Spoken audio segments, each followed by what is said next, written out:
하나님의 말씀은 누가복음 17장 1절에서 10절까지 말씀입니다.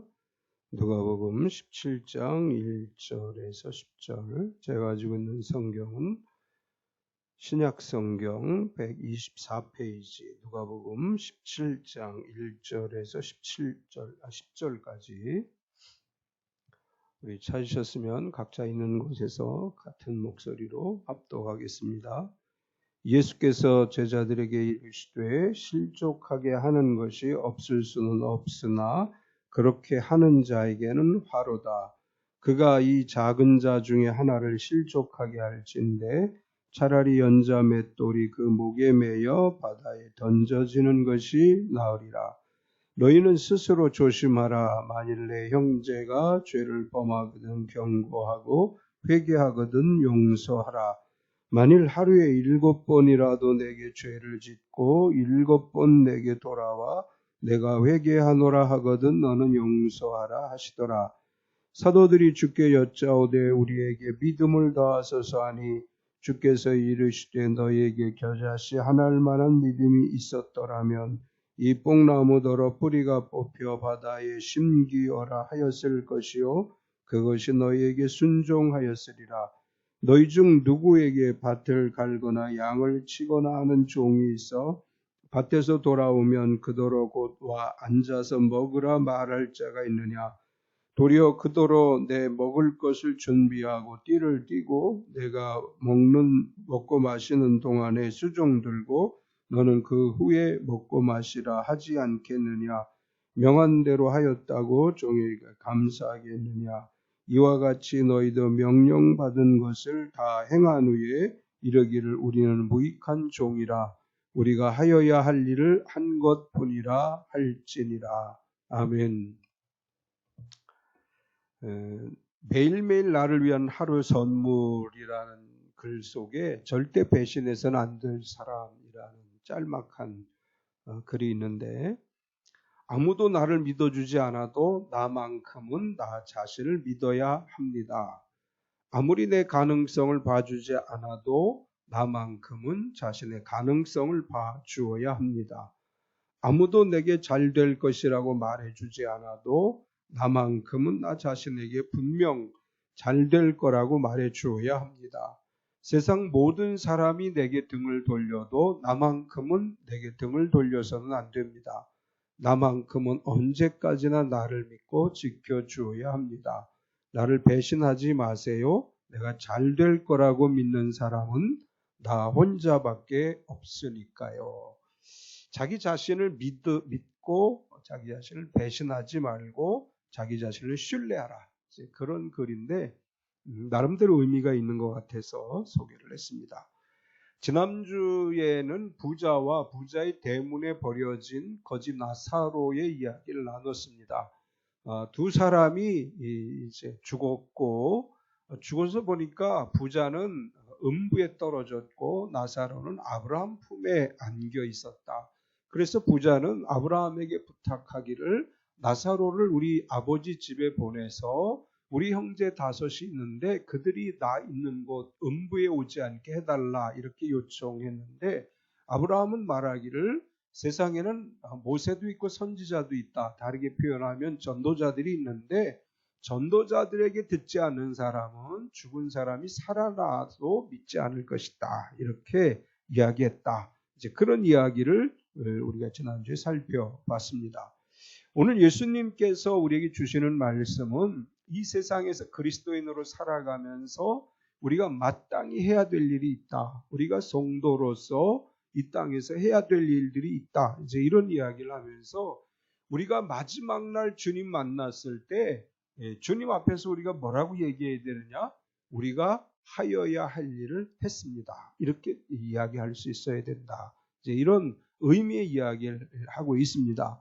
우리가 마땅히 당연히 해야 될 일을 했습니다라고 주님 앞에 섰을 때 고백하면 주님은 착하고 충성된 종이라고 우리를 칭찬하실 것입니다.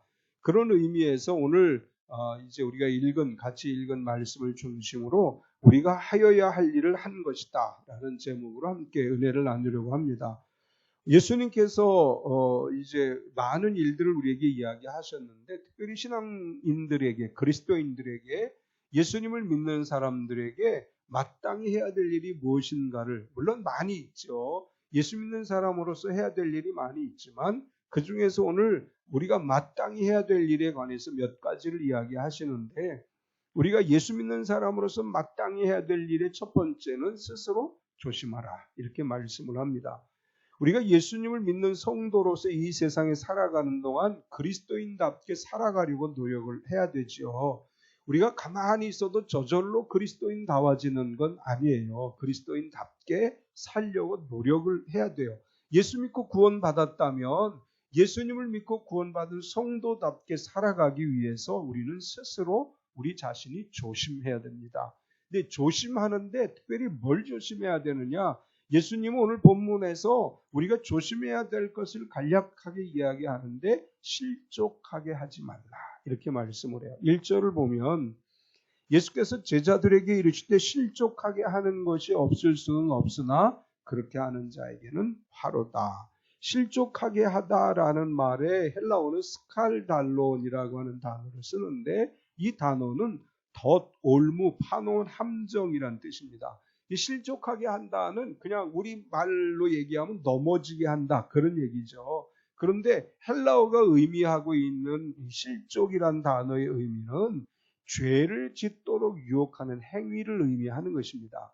이제 내가 다른 사람이 죄를 짓도록 그렇게 만든 행위를 하지 않도록 조심하라. 나 때문에 상처받는 사람, 나 때문에 유혹을 받아서 죄를 짓게 되는 사람, 나 때문에 넘어지는 사람이 없게 해야 된다. 그런 이야기고 여기서는 특별히 실수로 인해서 어쩔 수 없이 그렇게 되는 것을 말하는 게 아니에요. 그러니까 우리가 살다가 보면 우리가 실수로 어떤 잘못을 할 수 있습니다. 실수로 다른 사람에게 상처를 주기도 하고 실수로 다른 사람이 실족하게 만들 수도 있는데 여기서 말씀하고 있는 것은 의도적으로 실족하게 만드는 것을 이야기하는 것으로서 아마도 바리새인들을 염두에 두신 것 같아요. 바리새인들은 율법주의와 외식하는 것을 가지고 사람들을 실족하게 만들죠. 바리새인들은 신앙이 약한 사람들을 가서 신앙이 성장하도록 도와주는 게 아니라 바리새인들이 사람들을 실족하게 만들어요. 유혹해서 넘어지게 만든다. 이제 그런 의미로 우리가 여기서 예수님이 말씀하신 것으로 볼 수 있는데 이 구절을 현대어 성경으로 보면 이렇게 번역을 했어요. 하루는 예수께서 제자들에게 이렇게 말씀하셨다. 죄의 유혹이 없을 수는 없겠지만 고의로 남을 죄짓게 하는 사람에게는 불행이 닥칠 것이다. 그러니까 실족하게 하다는 말의 헬라어의 원래 의미가 죄를 짓게 만드는 것을 이야기하는 것으로서 고의로 의도적으로 죄를 짓게 만드는 사람에게는 큰 불행이 닥쳐온다. 우리가 신앙생활하면서 조심해야 될 것 중에 하나가 바로 그거예요. 내가 의도적으로 내가 바리새인적인 사두개인적인 모습을 보여서 사람들이 나 때문에 실족했다면 나 때문에 죄를 짓게 됐다면 그것은 바로 내 책임이 되는 것이고 그것 때문에 나는 불행을 당하게 된다. 그러면서 예수님은 실족하게 하는 자가 받을 화에 관해서 말씀을 합니다. 2절을 보면 그가 이 작은 자 중에 하나를 실족하게 할진대 차라리 연자 맷돌이 그 목에 매어 바다에 던져지는 것이 나으리라. 이 작은 자 중에 하나를 실족하게 한다는 말은 연약한 믿음의 사람, 초신자 또 아니면 어려움을 겪는 사람을 이야기하는 것입니다. 어려운 상황에 처해 있는 사람을 실족하게 만들면 너는 연자 맷돌을 목에 달고 바다에 던져지는 게 오히려 나을 정도로 내게 임할 화가 큰 것이다. 이렇게 말씀을 합니다. 예수님께서 이렇게 말씀하시는 것은 우리에게 도움이 필요한 사람, 우리가 누군가를 도와줘야 될 사람, 우리가 누군가를 격려해 줘야 될 사람을 오히려 실족하게 만든다면 그것은 하나님께 큰 죄를 짓는 것이다. 그런 의미로 이야기를 합니다. 다르게 이야기한다면 우리는 사람들을 바른 신앙으로 이끌어 주어야 한다는 얘기죠. 누군가 내가 도와줘야 될 사람이 있으면 그 사람을 도와서 바른 신앙으로 살아가게 만들어야 되고 또 나보다 믿음이 연약한 초신자, 믿음이 없는 사람이 있다면 그 사람이 나를 통해서 예수님 앞에 더 큰 신앙으로 더 견고한 믿음으로 살아갈 수 있도록 이끌어주는 역할을 해야 된다. 그런 의미로 말씀을 하셨습니다. 또 우리가 스스로 조심해야 될 일에 대해서 회개하면 용서해 주라 이렇게 말씀을 해요. 3절과 4절을 보면 너희는 스스로 조심하라. 만일 내 형제가 죄를 범하거든 경고하고 회개하거든 용서하라. 만일 하루에 7번이라도 내게 죄를 짓고 7번 내게 돌아와 내가 회개하노라 하거든 너는 용서하라 하시더라. 예수님께서 스스로 조심하라 이 말을 하시면서 실족하지 않게 해야 되고 실족하지 않는 것과 용서를 연결해서 말씀을 하시는 것입니다. 우리가 누군가를 용서하지 않으면 그 사람은 실족하게 된다는 거예요. 우리가 용서해 주면 그 사람이 실족하지 않을 수 있는데 용서해 주지 않음으로 인해서 그 사람이 실족하게 될 수 있다. 이런 의미로 말씀하시면서 그리스도인들에게 예수님을 믿는 성도들에게 마음을 열고 용서하라 이렇게 말씀합니다. 이제 용서를 함에 있어서 예수님 무조건 용서하라고 말씀하시는 게 아니에요. 과정을 이야기하시는데 먼저 경고하라. 경고한다는 말에 관해서 예수님은 단계적으로 이제 4단계를 얘기했습니다. 첫 번째는 1대1로 얘기를 해라. 어떤 사람이 하나님 앞에 범죄했거든 가서 1대1로 얘기를 해라. 그런데도 고치지 않으면 2-3사람이 가서 또 경고를 해줘라. 2-3사람이 증인을 데리고 가서 당신이 이러이러한 일을 잘못했습니다라고 이야기를 해라. 그래도 고쳐지지 않으면 교회에 얘기를 해라. 이제 많은 사람들 앞에서 교회 공동체 안에서 그 사람의 잘못을 드러내서 그 사람이 회개하게 만들어라. 그래도 듣지 않으면 이방인처럼 여겨라. 이렇게 말씀을 하셨습니다. 그러니까 누군가가 잘못한 것을 보고든 한번 야 너 잘못했어 라고 이야기하는 게 아니라 그 잘못에 관해서 1대1 그 다음에 2-3사람이 그 다음에 공동체에서 그럼에도 듣지 않으면 그를 이제 이방인처럼 여기라. 그런데 회개하면 어떻게 할 것이냐. 여기 이제 회개한다고 하는 이 단어가 굉장히 중요하죠. 우리가 사람을 용서할 때 무조건 다 용서하는 게 아니고 그 사람이 회개할 때 용서해 주어라. 그런데 용서를 하는데 몇 번이나 용서해 주느냐? 하루에 7번이라도 회개하면 용서해 주라. 이렇게 말씀을 하는 것입니다. 예수님 누가는 이 말씀을 기록하면서 회개라고 하는 단어를 썼어요. 그러니까 우리가 남에게 어떤 잘못을 범했을 때 그 사람에게 야 내가 잘못했어 진심으로 회개하고 용서를 구하라는 것이고 또 우리가 다른 사람을 용서할 때도 그 사람이 진심으로 회개한다면 하루에 7번이라도 예수님이 나의 죄를 용서해 주신 것처럼 우리가 그렇게 용서해야 된다. 이렇게 말씀을 하셨습니다. 그 다음에 우리가 마땅히 해야 될 일, 우리가 해야 될 일을 이야기하시면서 두 번째는 진실한 믿음에 대해서 이야기를 합니다. 예수님은 스스로 조심하라. 그 다음에 진실한 믿음을 이야기하는데 사실 우리가 믿음을 이야기할 때 큰 믿음, 작은 믿음 이렇게 얘기할 때가 많아요. 권사님 믿음이 아주 크십니다. 집사님 믿음이 크십니다. 이렇게 얘기할 때가 있는데 예수님은 오늘 큰 믿음, 작은 믿음이 아니라 진실한 믿음을 가져야 한다. 이렇게 말씀을 합니다. 진실한 믿음에 대해서 이야기를 이제 하시는 과정을 보면 먼저 사도들이 이렇게 얘기해요. 우리에게 믿음을 더하소서. 5절을 보면 사도들이 주께 여짜오되 우리에게 믿음을 더하소서 하니 여기서 믿음을 더하소서라는 말은 큰 믿음을 갖게 해주소서라는 뜻이에요. 그래서 현대어 성경은 이 말을 이렇게 번역했습니다. 사도들이 주께 말하였다. 저희에게 믿음이 필요합니다. 어떻게 하면 더 큰 믿음을 가질 수 있는지 말씀해 주십시오. 누가는 사도들이라고 말을 해요. 왜 사도들이라고 기록을 했느냐 하면 예수님의 제자들은 앞으로 이제 사도로서 교회를 이끌어가야 될 사람들인데 이 사도들이 예수님에게 이렇게 얘기했다는 거예요. 예수님, 우리가 앞으로 이제 예수님의 뒤를 이어서 지도자로서 교회를 이끌어가야 되는데 교회를 이끌어가기 위해서는 큰 믿음이 필요하지 않겠습니까? 우리가 어떻게 하면 큰 믿음을 가질 수 있는지 말씀해 주십시오. 그럼 우리가 그 큰 믿음을 갖기 위해 노력하겠습니다. 제자들은 예수님에게 당연하게 얘기하는 거예요. 우리가 큰 믿음이 있는 사람들이 돼야 되지 않겠습니까? 큰 믿음이 있어야 사도로서의 역할을 할 수 있습니다. 그래서 사실은 제자들이 이야기하는 것은 우리에게 큰 믿음을 주세요. 그런 의미예요. 우리 큰 믿음을 주세요. 이렇게 사도들이 간청을 했고, 이것은 결국 사도들의 생각에는 큰 믿음과 작은 믿음이 있다는 생각, 큰 믿음과 작은 믿음을 구별하려는 그런 사람들의 마음을 대변한 것이라고 얘기할 수 있습니다. 우리도 종종 그렇게 기도하지 않아요? 하나님 나에게 큰 믿음을 주셔서 이렇게 기도할 때가 있어요. 그런데 오늘 본문은 큰 믿음과 작은 믿음이 있는 게 아니다. 이렇게 말씀을 하시는 거예요.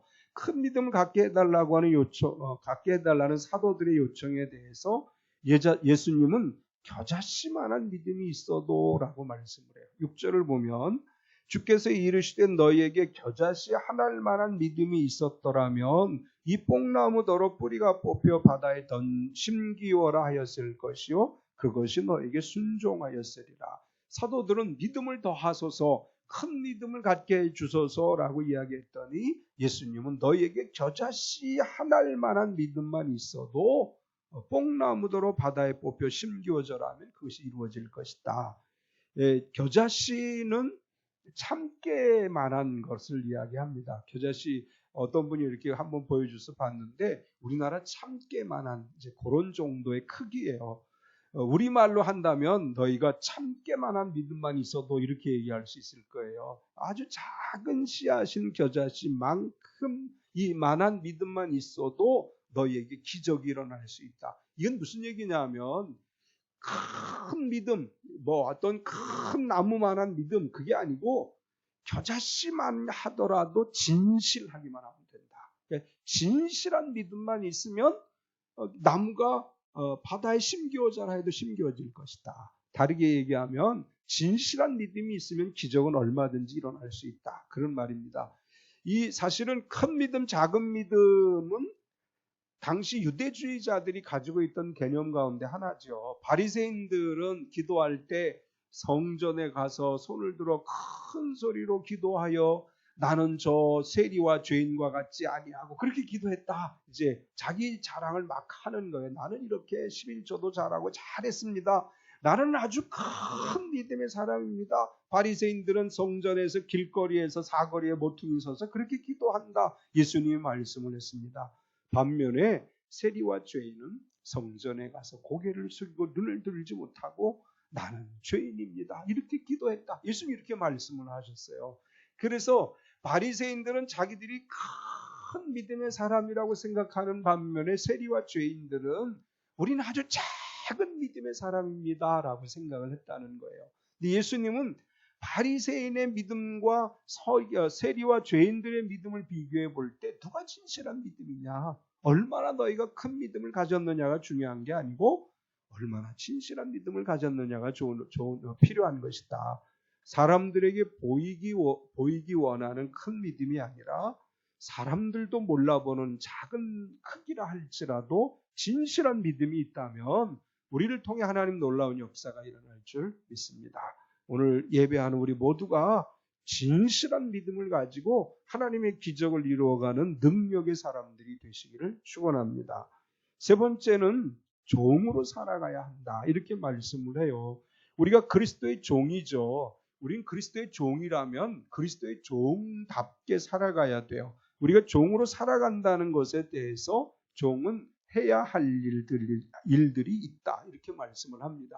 7절과 8절을 보면 너희 중에 누구에게 밭을 갈거나 양을 치거나 하는 종이 있어 밭에서 돌아오면 그더러 곧 와 앉아서 먹으라 말할 자가 있느냐. 도리어 그더러 내 먹을 것을 준비하고 띠를 띠고 내가 먹고 마시는 동안에 수종 들고 너는 그 후에 먹고 마시라 하지 않겠느냐. 예수님은 종과 주인의 관계에 대해서 말씀을 하시면서 사도들이 큰 믿음을 갖게 해달라고 할 때 진실한 믿음이면 돼 이렇게 말한 다음에 너희는 사도로서, 다르게 말하면 주의 종으로서 너희가 해야 될 일을 해야 된다 이렇게 말씀을 하시는 것입니다. 종은 주인의 명령에 따라서 주인이 하라고 한 일들을 하는 사람들이죠. 주인이 종에게 말해요. 야, 오늘 밭에 가서 밭을 좀 갈아놔. 그럼 가서 밭을 갈아요. 넌 오늘 가서 양을 좀 쳐라. 양을 칩니다.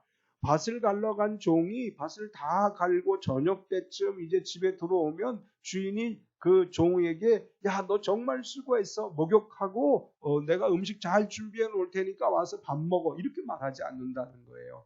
밭에서 열심히 일하고 왔어요. 양을 치고 왔어요. 그런데 주인이 또 뭐라고 얘기하느냐 하면 야, 너 빨리 나 저녁 식사해야 되니까 상도 좀 차리고 내 옆에서 내가 밥 먹는 거 좀 도와줘. 그리고 나서 그 후에 가서 먹고 마셔라. 이렇게 얘기한다는 거예요.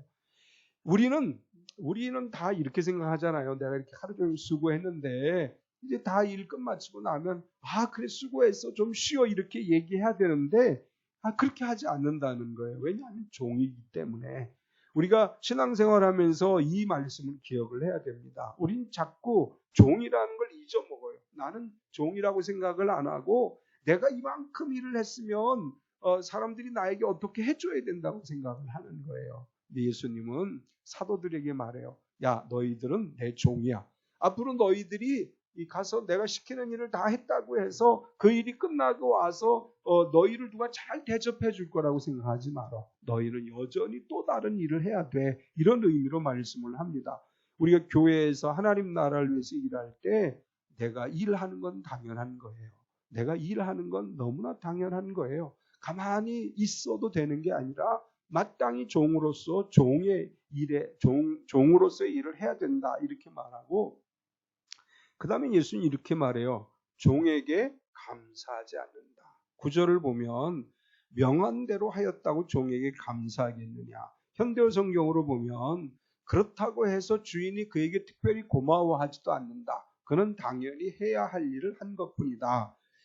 종이 밭에 가서 일을 하고 왔어요. 그리고 주인이 이제 저녁을 먹을 테니까 식사 준비를 해라. 수종 들어라 할 때 다 해놓고 나면 주인이 아이고야 고마워 너 참 잘했어 라고 이야기하지 않는다는 거예요. 왜냐하면 당연히 해야 할 일을 했기 때문에. 우리가 저 사실 말씀을 준비하면서도 저도 가슴이 찔렸어요. 나도 사실은 누가 내가 뭐 일하고 나면 감사합니다. 수고해서 이 소리 듣고 싶었는데 예수님 그렇게 말씀하는 거예요. 당연히 해야 될 일을 한 거다. 우리가 주님의 나라와 교회를 위해서 일할 때 이 말씀을 명심해야 돼요. 우리가 어떤 일을 했다고 해서 주님께서 그래 고마워 감사해라고 이야기하지 않는다는 거예요. 우리가 어떤 일을 할 때 그런 걸 기대하면서 일하지 말고 내가 마땅히 해야 될 일을 한 것이다라고 생각하고 어떤 일이든지 하라. 교회 일을 할 때 또 하나님 나라를 위해서 일할 때 누군가 나에게 고마워 감사해라고 이야기할 것을 기대하지 말고 내가 어떤 일을 했다고 해서 그것에 대한 대가를 받을 것이라는 기대를 하지 말고 칭찬을 받을 것이라는 기대를 하지 말고 내게 맡겨진 당연한 일이기 때문에 그것을 기쁜 마음으로 해야 된다. 이렇게 말씀하고 있는 것입니다. 우리는 이제 습관이 됐죠. 어떤 일을 하고 나면 이제 누군가에게 칭찬을 들어야 돼요. 뭐 요즘은 이제 뭐 결혼식, 장례식 같은 거 이렇게 갔다 오거나 아니면 부주를 보내고 나면 기대를 해요. 문자가 오기를. 이번에 와주셔서 감사. 이거 안 하면 되게 서운해요. 이 사람 봐라. 또 안 보내네. 그런 마음들은 사실 하나님이 원하시는 마음이 아니라는 거예요. 또 특별히 교회 일을 끝나고 나서 제가 칭찬하지 않아도 서운하게 생각하지 마세요. 목사님 이거 했는데 안 알아주시네 이렇게 생각하지 마세요. 예수님께서 분명하게 말씀해요. 칭찬을 기대하지 말라. 그러면서 또 뭐라고 말씀하시느냐? 이 땅에서 칭찬받으면 하늘에서 상급이 없다. 이렇게 말씀을 해요. 마태복음 6장 1절에 보면 사람에게 보이려고 그들 앞에서 너희 의를 행하지 않도록 주의하라. 그리하지 아니하면 하늘에 계신 너희 아버지께 상을 받지 못하느니라. 이제 이 말을 하면 조금 덜 이해가 되는데 현대어 성경을 보면 아주 명확하게 이해가 돼요. 칭찬을 받으려고 남들이 보는 앞에서 선행을 베푸는 일이 없도록 하라. 그렇지 않으면 너희는 하늘에 계신 아버지께 아무런 상도 받을 수 없다. 이 땅에서 우리가 내가 주님을 위해서 일을 했는데 칭찬을 받았어요. 그럼 그거에 대한 상은 없다는 거예요. 천국에 가서. 천국에서 상을 받기 원하면 이 땅에서 칭찬받는 걸 즐겨하지 말라는 거예요. 이 땅에서 내가 어떤 일을 했는데 왜 나에게 칭찬을 안 해주냐 이런 생각을 하지 말라는 거예요. 그러면 하늘에서 내가 받을 상급은 아무것도 없다. 이 땅에서 그냥 칭찬받는 것으로 끝내기를 원하면 칭찬받기를 원해라. 예수님이 이렇게 말씀을 해요. 우리 참빛교회 모든 성도들이 이 땅에서 칭찬받는 게 아니라 하늘나라에 가서 하나님께 상을 받는 성도들이 되시기를 축원합니다. 마지막으로 이렇게 얘기를 합니다. 우리가 해야 할 일을 한 것뿐이다. 10절을 보면 이와 같이 너희도 명령받은 것을 다 행한 후에 이르기를 우리는 무익한 종이라 우리가 하여야 할 일을 한 것뿐이라 할지니라. 하나님을 섬기는 성도들이 가져야 될 마땅한 마음의 자세라고 할 수 있는데 우리가 하나님 앞에서 입술로만이 아니라 진정한 마음으로 맡겨진 일에 최선을 다하고 진정한 마음으로 항상 이렇게 이야기해야 된다는 거예요. 주님, 제가 해야 될 일을 했습니다. 이렇게 늘 이야기해야 된다는 거예요. 어떤 일을 하고 났을 때 정말 수고했어라고 이야기할 때 아니에요. 나는 마땅히 내가 해야 될 일을 한 것입니다. 이렇게 이야기하라는 거예요. 종은 이미 주인의 소유이기 때문에 일하는 것을 대가를 주지 않죠. 여기서 무익한 종이라고 하는 말은 불필요한, 필요 없는 종이라는 얘기가 아니에요. 대가를 받지 않은 종이라는 얘기예요. 나는 해야 될 일을 한 것이고 대가를 받는 사람이 아닙니다. 그런 마음으로 일을 해야 된다. 이렇게 말씀을 하면서 우리가 교회를 위해서 주님의 나라를 위해서 일할 때 항상 이렇게 내가 해야 될 일을 했을 뿐입니다.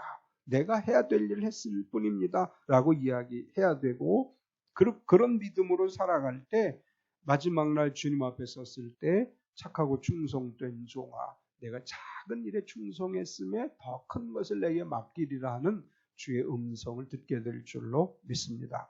오늘 우리에게 이렇게 말씀하셨죠. 연약한 믿음의 사람들을 실족하게 만들지 말라. 또 회개하면 용서하라. 그리고 내가 해야 될 일을 했을 뿐입니다. 이 고백으로 이런 믿음으로 살아가라고 말씀하고 있습니다. 우리가 성도로서 이 세 가지를 잘 지켜야 될 줄 믿습니다. 마지막 때 우리가 이런 일들을 잘 지켜서 주 앞에 착하고 충성된 종으로 인정받게 되어지기를 축원합니다. 참 좋으신 하나님 감사합니다. 오늘도 우리가 각자 있는 곳에서 함께 예배하게 하시고 주님이 주시는 귀한 음성을 듣게 하심을 감사합니다. 주님, 우리가 마땅히 우리가 해야 될 일을 했습니다. 이 고백이 우리의 고백이 되게 하여 주시옵소서. 특별히 우리 말과 행동으로 인해 사람들이 실족당하지 않게 하여 주시고 우리의 말과 행동이 사람들을 권면하고 격려하고 칭찬하고 힘을 주고 축복을 주고 힘을 불어넣는 말과 행실이 되게 하여 주시옵소서. 우리에게 잘못한 사람이 용서를 빌거든 그들이 회개하거든 하루에 7번이라도 용서하는 주님의 사람들이 되게 하여 주시옵소서. 우리가 마땅히 해야 될 일을 했습니다 라고 고백하면서 내가 한 일에 대해 대가를 원하거나 칭찬을 원하는 것이 아니고 언제나 어디서나 마땅히 해야 될 일을 했습니다 라고 고백할 수 있는 우리 참빛교회 모든 성도가 되게 하여 주시옵소서. 우리는 주님 앞에 섰을 때 칭찬받고 주님 앞에 섰을 때 상 받는 주의 성도가 되기를 원합니다. 주의 종이 되기를 원합니다. 그리스도인으로 그리스도인답게 그리스도인의 삶을 살아가는 참빛교회 모든 성도가 되게 하여 주시옵소서. 예수님의 이름으로 기도드리옵나이다. 아멘.